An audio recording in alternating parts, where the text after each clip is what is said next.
There are roads that remember.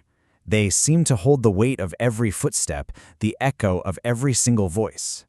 And on these roads, there's a figure, a man who walks as if he's a part of that memory. This is a portrait of the last wanderer.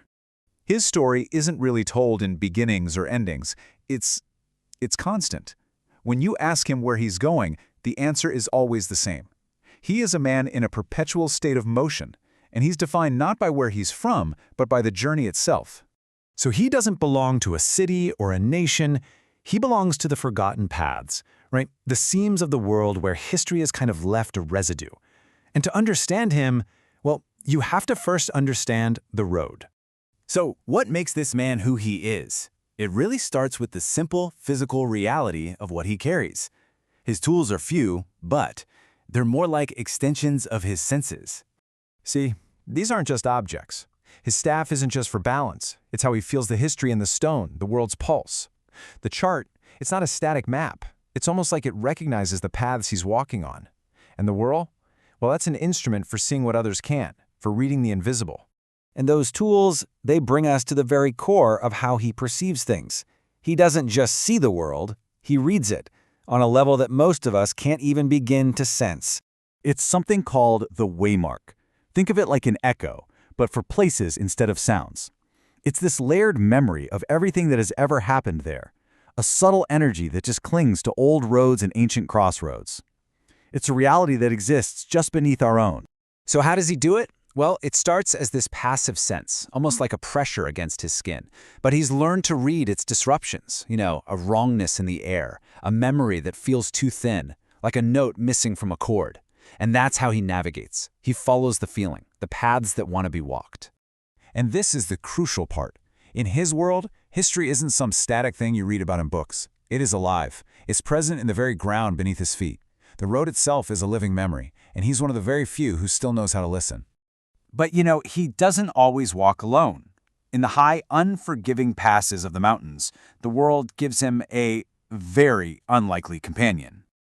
I want you to just picture it for a second. A blinding storm. The world is just wind and ice. He finds a cave, a promise of shelter. But that shelter, it's already claimed. And there it is, a snow leopard, but bigger than any he's ever known. It looks ancient, powerful, and it is utterly in command of that space. And there's this confrontation, but it's totally silent. It's a negotiation of pure presence, of will, a mutual assessment of who and what they both are. And in that quiet moment of acceptance, something just shifts. He names the great cat Frost, and in doing so, he acknowledges that in this terrain, in this world of ice and stone, the leopard is the true authority. An unlikely partnership begins right there. But this journey isn't just a simple walk. There's a shadow moving through the world, a force that opposes everything the wanderer represents. This is the question that really frames the entire conflict of his story. What happens when the world's memory, the very waymark that he follows, just starts to disappear? The threat has a name, the Archivist. But it's not some simple villain. It's described as a function, a patient, invisible force. It doesn't conquer or destroy, it just erases. It systematically removes memory from the land, leaving behind this chilling, deliberate blankness. And if you want to know what that erasure feels like, listen to this. A hermit he meets high in the mountains describes an encounter. The archivist left his arm physically intact, but took the body's memory of it, making it completely useless. It's a power that doesn't just wound you, it rewrites reality itself. And that brings us to the wanderer's true purpose. See, he isn't just passing through. He's responding to this erasure. He's walking against this tide of forgetting. So here you have it, these two forces in stark contrast.